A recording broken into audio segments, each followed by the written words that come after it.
Exodus chapter 10.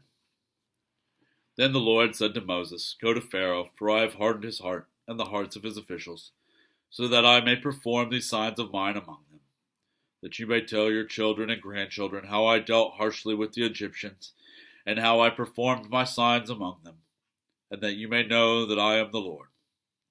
So Moses and Aaron went to Pharaoh and said to him, This is what the Lord, the God of the Hebrews, says.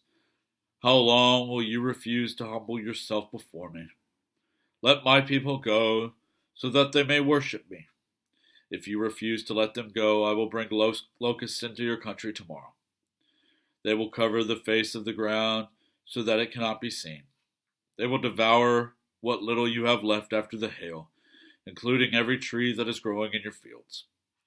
They will fill your houses and those of all your officials and all the Egyptians, something neither your parents nor your ancestors have ever seen from the day they settled in this land till now.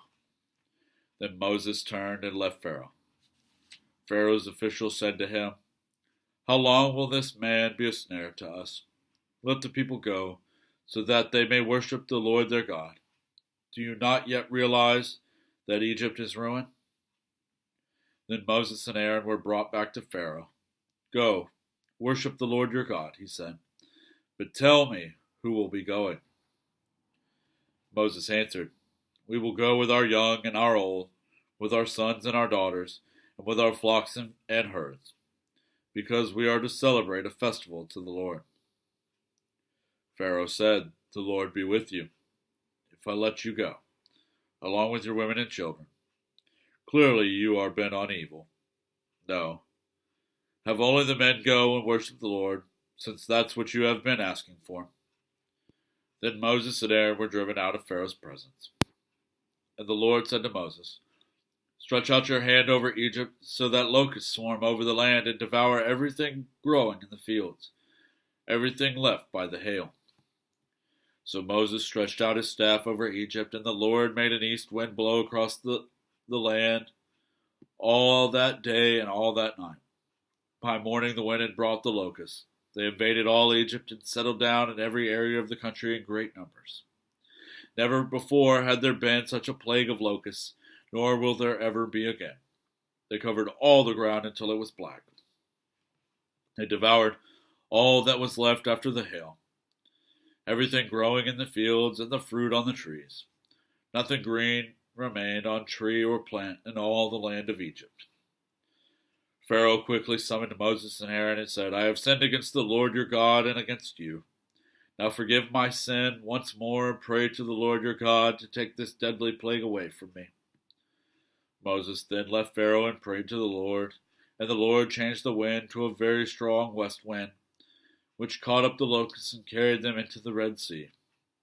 Not a locust was left anywhere in Egypt. For the Lord hardened Pharaoh's heart, and he would not let the Israelites go.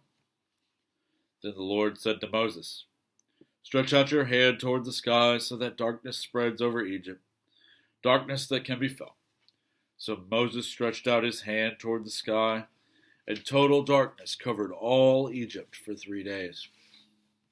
No one could see anyone else or move about for 3 days. Yet all the Israelites had light in the places where they lived. Then Pharaoh summoned Moses and said, Go, worship the Lord. Even your women and children may go with you. Only leave your flocks and herds behind. But Moses said, You must allow us to have sacrifices and burnt offerings to present to the Lord our God. Our livestock too must go with us. Not a hoof is to be left behind. We have to use some of them in worshiping the Lord our God, and until we get there, we will not know what we are to use to worship the Lord. But the Lord hardened Pharaoh's heart, and he was not willing to let them go. Pharaoh said to Moses, Get out of my sight. Make sure you do not appear before me again. The day you see my face, you will die. Just as you say, Moses replied, I will never appear before you again.